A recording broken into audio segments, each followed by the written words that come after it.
getting ready to cut metal, one, we need to always make sure that our eyes are covered. If you have regular glasses, then you can just use your regular glasses. If not, inside your box, there is going to be a pair of safety glasses, and you would want to make sure that you are wearing these the entire time that you're cutting metal, because shards of metal in the eye are not going to be pleasant for you, your family, or me. And so you want to make sure that you have those on. I have regular glasses. I'll be fine wearing these. So going to be some stencils. So these black images that you see are stencils, and these are all really good stencils. Maybe this one right here, the turtle, you might want to just do a solid belly on the turtle if you're going to do it, because you don't want to have to at this point in time drill into an image. But the rest of them, for the most part, you wouldn't need to drill. Maybe with the bunny leg, but you could probably let that one go. I think I'm going to do the squirrel this time. So what I want to do now that I have a stencil that I'm happy with is I'm going to cut that little stencil out. I don't have to cut all the way around it, meaning like the shape out perfectly. The paper can still stay on there, and that would be fine. But I'm going to just cut this out, and it should be about like this right here. So that's what you're wanting. So now I can put my stencils to the side because I don't need them. Now, if you don't like the stencils I have, you can print off a different stencil that you like. You just want to make sure that your stencil is going to cut or fit onto the metal that you are using, will fit on. So the first thing I'm going to do in order to make sure that this gets glued to the surface and dries is I'm going to make sure that I get plenty of glue on the back of my pattern piece, and make sure it goes all the way out to the edge. You do not want your pattern piece to start to fall off halfway through. So I'm going to make sure that I get a nice amount of glue on there, and then I'm going to stick it to my piece of metal. And then I want to make sure I really press that down. I don't want it to peel up at any point while I'm working. So I want to make sure that there's no little air bubbles underneath. So that is perfect. And that is what I would be going for. Okay, so now I have that, and I'm going to put my glue away. And the next thing I'm going to do is I'm going to start to get my cutting space ready. And so what that means to you is inside the box, you are going to have some kind of vise. Sometimes they're little silver ones, sometimes they're big beefy ones. It just kind of depends on which one we had available. And then we're also going to have a piece of wood. So in this case, it's this great big piece of wood.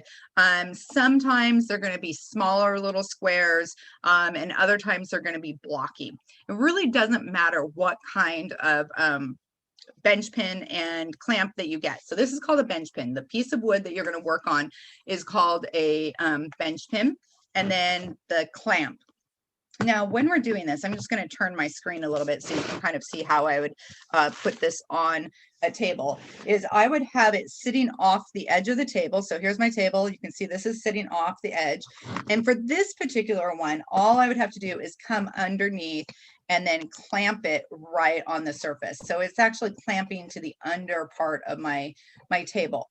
Now, if you are doing this and it turns out that you're worried about the surface of your table, you can put a paper towel in between these in order to protect the table.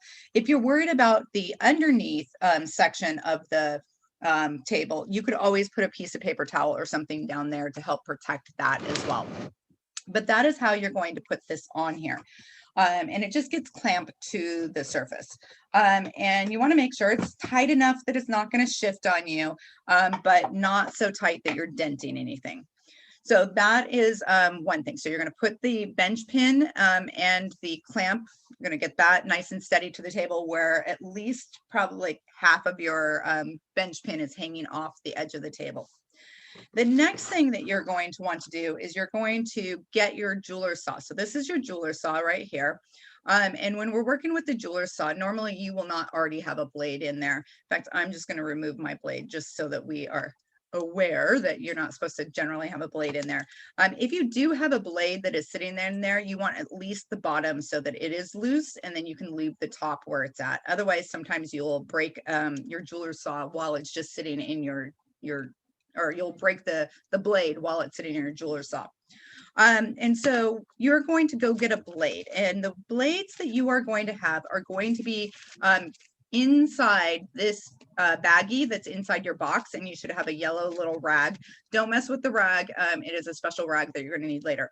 But you are going to get into the bag, and then inside is going to be a set of jeweler saws. So you should have 2 sets just like this. Now inside this little wrap right here is actually 12 jeweler blades. And so what you need to do is you need to unwrap. There's a wire that goes all the way around the 12 jeweler blades. You need to unwrap those so that you have one single jeweler's blade versus a bunch of them. And then I'm going to put the rest of them back in here so I don't lose them. And then I will have just my one jeweler blade that we're going to use. Now, even though these look really, really small to you, I want you to know that these are actually bigger jeweler blades than most jewelers use.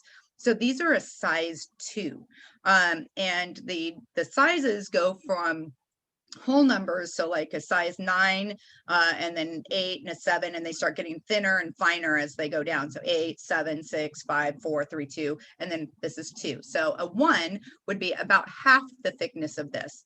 And then what happens, for whatever reason, they start going into negative numbers. So a negative number would be like a 2-0, which would be a 2/0. And that means, or it'd be a 1-0.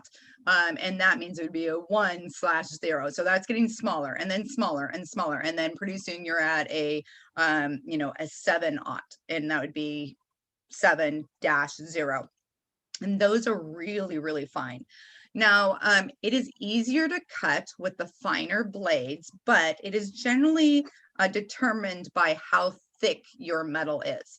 And our metal is a 16 gauge. So this right here, that 2 is going to be a good thickness. So you're less likely to snap the blade, and yet you'll still be able to cut through the thicker metal that we have. So the next thing we want to do is we want to get our jeweler saw ready. And then we're going to take our finger and we're going to rub it up and down the blade. And you're going to find that one side of the blade is really, really smooth. And then the other side, your finger is going to kind of get stuck as you're going across it. You want your finger to get stuck on the way up the blade, because what that means is if your finger is getting stuck going up the blade, it means the teeth are facing down, and that's what your finger is getting stuck on. And we want the outside of the blade where the teeth are to be facing out away from the center of the blade. So we want it, my teeth are facing this direction, and so I want it to go in this way. Now, if you're looking at the top of this, we always start working with our top. If I open this little lever right here, the 2 pieces of metal at the top, the little black one and the silver one, are going to separate. And I want this blade to go all the way to the top with the blades facing out and facing down into that space. And then I want to make sure that I tighten it down. So when I tighten it down, I need to make sure that my blade is straight. There, kind of see that better. I don't know if you can see, but there is a little bow to my blade. And that's because if it wasn't hooked on this edge, it faces down. Now, if I keep it that way and I work with it anyway, what's going to happen is that is a guaranteed break. I'm going to break my blade because my blade actually has to bend back up in order to be straight. So I'm going to correct it again. And loosen up the little tab. Make sure that my blade is facing straight down. And then I'm going to tighten that. And now you can see it is straight. Hopefully you can see. There you go. Completely straight. So the other thing that I want to make sure is I want to make sure that the blade, when it is facing straight down, that it is going halfway down that little black bar. So the little line, the little piece of metal there, I only want it to fit halfway down. And the reason for that is when I tighten this up, I need to give it enough space that when I push to tighten it, that there's enough room for it to go into. So I want it halfway down. I'm going to mark it on it with a Sharpie just so that you can see where my blade is sitting just a little bit better. that is where my blade is sitting. So my blade just kind of ends right there. You can see it's a little wiggly. My hands are wiggly apparently. Okay, but that is where I want it. Now, if I was going to cut something that had a hole in it, I would then have drilled the hole, and then I would have fed my blade through that hole and then tightened it up. But because I don't have anything with a hole in it, mine is just doing a shape. What I'm going to do is I'm going to put this, generally you can put it on your, the little crook of your bench pin. So if this was your bench pin right here, you can kind of put it into that space in order to hold it so it doesn't slip on you. I'm going to use my table right here. So I'm just going to put this kind of on my table and move that down just a hair so you can see what I'm doing. And then I'm going to put it on my breastbone. If I was standing up, most of the time when I'm doing this, I'm actually standing up, and I will use my hip bone in order to do this. But I think this will work just fine. And so what I want to do is I want to loosen up this bottom tab right here, and then I am going to push forward. I'm going to do it right there. I'm going to push forward. When I push forward, what I want to do is I want to make sure I'm on rolly wheels, and so I keep trying to roll backwards. So I'm going to adjust myself so I stop rolling backwards. And then I'm going to push in. And what I want is I want this blade to get to about 3/4 of the way down. So just a little bit further than it was before. And then I'm going to tighten that back up. Now, when I tighten that back up, I need to check the blade. And so the reason I need to check the blade is if the blade is loose, it will bend and break. So I kind of put my finger on it and I start to, let me see, I'll do it right there so you can see it. I start to press in, and you can see it is a slight bit loose. But you can check it to also make sure that it is a good fit by running your finger across it. So you heard that, it didn't sound right. What I'm looking for is I'm looking for kind of a ting sound, and that was not a ting sound. So I'm going to try it again. This time I think I will slightly stand up and then do it one more time.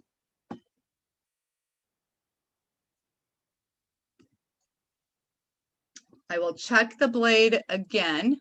Oh, that's much nicer. And then let's see. That's better. Does sound like I could almost go just a hair more. So I'm going to do it one more time.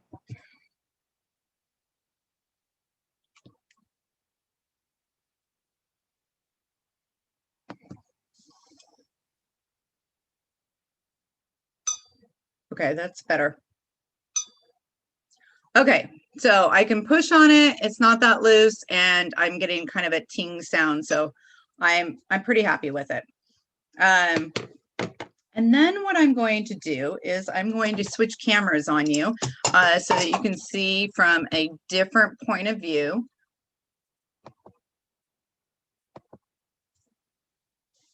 So this is my my little bench pin right here, and you can see there's my towel. And when I'm getting ready to cut, what I want to do is I want to take my metal, and I want to make sure that my metal is supported in as many directions as possible. Now, if we were in the classroom, I would probably go get a rawhide hammer, and I would tap this so it was just a little bit flatter. Because if I use a metal hammer, I'm actually going to mark the metal, and I don't want to do that. And so you could, if you needed to, grab a pair of pliers that you have in your box, and you could, if you have any parts that are kind of sticking in, which this little edge right here is, you can grab it because that's not going to be a part of your project, and you can just kind of reshape anything that is completely out of the ordinary and getting stuck on things. So that's better. You can see now it's starting to move where it wasn't moving very easily before. And then when we get ready to cut, the other thing is that sometimes it is better to lubricate your blade. And so when you get ready to lubricate your blade, you can use beeswax and things like that. But one of the things that I found that we have at home is just chapstick. So if you take chapstick and you kind of, that you're not using anymore, of course, and you just kind of run it over the top of your blade just a little bit. It will help lubricate that blade. Now, you don't need to do this. Plenty of people do not ever lubricate their blade, but when you're new, sometimes it's just a little bit easier. So now I would be ready to cut. Now, do remember to check your blade to make sure that your finger is getting stuck up on the way up and not on the way down. So now it's going up and I'm ready to go. It's not on the back side. This is nice and smooth, and this is my bumpy spot. And then what I'm going to do is I am going to hold down my metal. Now, when I'm holding down my metal, the reason I'm doing it is if this starts to bounce at all, you are more likely to break your blade. And so you want to get started. And an easy way to get started a lot of times is to start from the bottom, or actually the top of your blade, and to go with backwards, go with the wrong direction.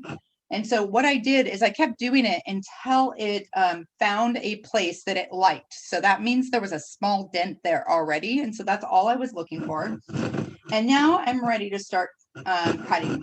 When I start cutting, I want to start off just a little bit, meaning that I'm only using a small section of the blade. And that is because if I start using the whole blade as soon as I get started, it's generally harder to find purchase, meaning it's going to just kind of keep bouncing all over the place for you. And you don't want that. And so once I get that little nick and I'm holding everything down, then I can start using the entire blade, the entire length of the blade. And when I'm using the entire length of the blade, I want to make sure that I'm keeping my blade straight up and down. So what you can't see from that angle is when I'm cutting, my blade is perpendicular to my metal.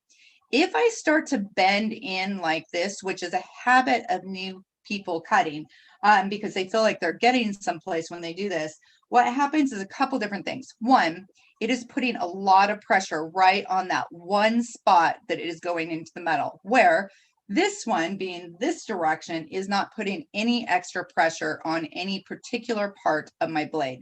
So that's one reason. If you find yourself breaking blades, most likely you're doing this.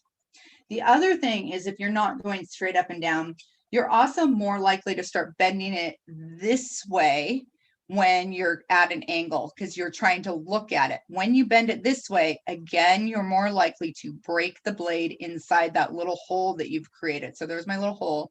And if I were to take my blade and I would bend it sideways, I would break that blade. So I want to make sure that I'm holding my piece of metal straight down, just like this, with my fingers completely clear, that my metal is supported on at least 3 of the sides by the wood, and that I am using my full blade as I'm going through. As I'm cutting, when I'm going in a straight line, you can see it goes really quickly. And so I'm just going to go get up close to my pattern, and then I'm going to follow my pattern. I want to make sure that I don't accidentally cut into my pattern though. So you can see I'm really close. Sometimes you have to blow off the little dust. I'm going to go a little bit further. And that's looking pretty good. And now I'm going to need to shift and kind of go up the tail side. Now, when I'm shifting, it is better to start shifting your metal more versus your blade. So when I'm getting ready to shift, what I want to do is I want to start cutting in the same spot. I'm no longer pushing forward whatsoever. I'm staying in that same exact spot. And then I'm slowly starting to shift the metal. And the reason for that is as I continue to cut in that same exact spot, I'm actually creating a slightly larger hole than what was there when I just cut it into it for the first time. And so I just keep shifting, and now it's going in a different direction. You can see for the most part, my blade is stayed in the same direction. It's still kind of facing towards the back. And then I can start cutting forward. I'm just following that pattern. And when I'm cutting, I want to look a little further ahead. If I'm looking right in front of where I'm cutting, most likely I'm going to go off the edge. Where if I'm looking slightly ahead, just like a kind of a millimeter or two, you're more likely to get a nice, decent cut. So I'm going to keep going.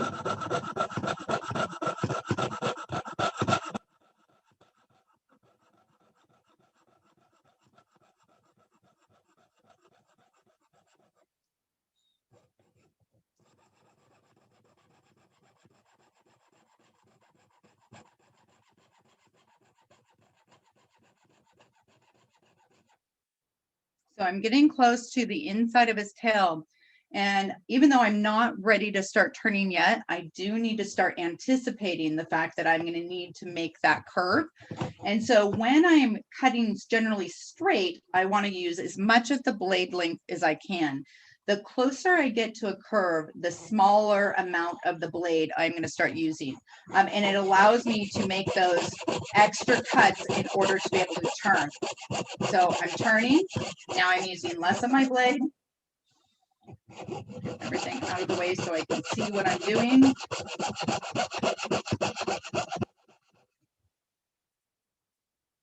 Now, if I just turn my blade at this point, I will end up breaking my blade because I will actually twist the blade where it's sitting. And when I twist the blade, it will snap. So I want to make sure that, again, I'm twisting the metal, not my blade. And I'm using just small, short little cuts as I go around.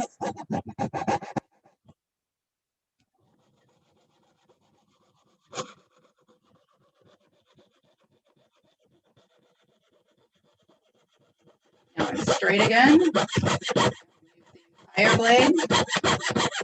I'm down to the tip, and so I need to go in a different direction now. Now, as a newbie, what I could do is I could just cut straight. It's going to have more, I'm going to have to cut more, but I would be less likely to break my blade shifting to go up the other side of the tail.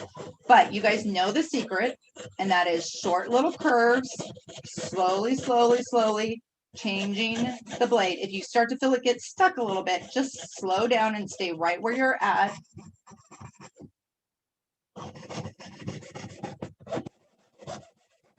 Short little sections. And now I'm going in the opposite direction, so I can start cutting big cuts again.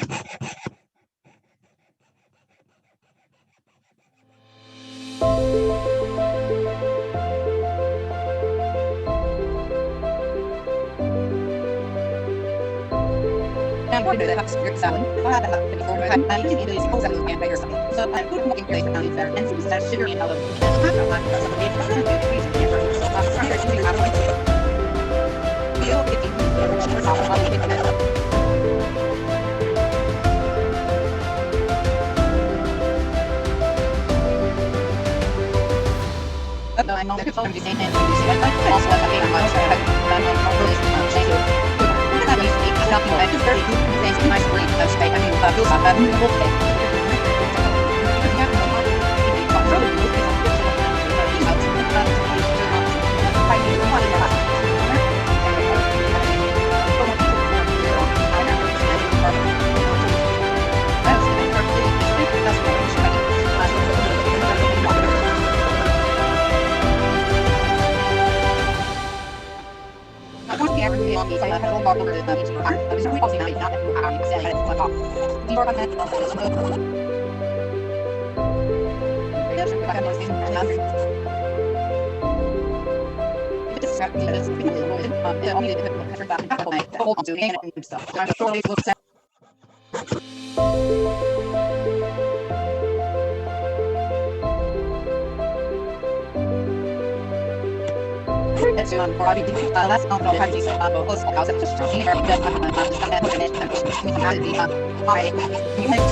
really out of the way of that blade because you are pushing forward and it does tend to snap forward. And that is generally where people will cut themselves. They'll be going off the edge of a metal just like this with their finger right about here.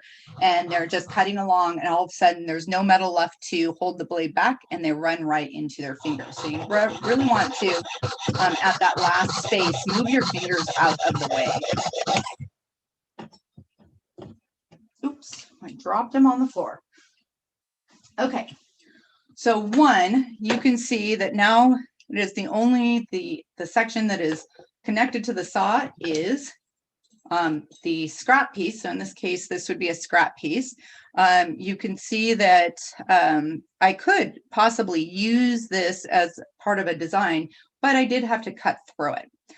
So if I didn't want to cut through it, and yet I was really wanting the outside piece as the part of my design, I could have drilled a hole through where the squirrel used to sit and then cut this exact same shape out. And then I would have this outside to use, but that's not what we were going for. We were actually cutting the shape of the squirrel. So here he is on the front side, but it's easier generally to see him and what kind of job you did when you look at the back side. And he looks pretty good. He has some cleanup that I'm going to have to do. So you can see there's a little piece of metal that's sitting there. He has some bumpy little edges, which is kind of to be expected. And we're going to end up filing and sanding all of this at a later date. Like that'll be a later video that I'm going to make for you. But you can see he turned out pretty cute. He's pretty adorable. And that is how you would cut your shapes out. And then as we talked about earlier, if you want to leave the top part of the blade in the saw, that is fine. But you always do want to open that bottom part of the blade. Otherwise, anything that touches that blade will accidentally break the blade. You don't want that. So it can just sit just like this. And then when you were all done, you would want to make sure that you cleaned up all your space. Now,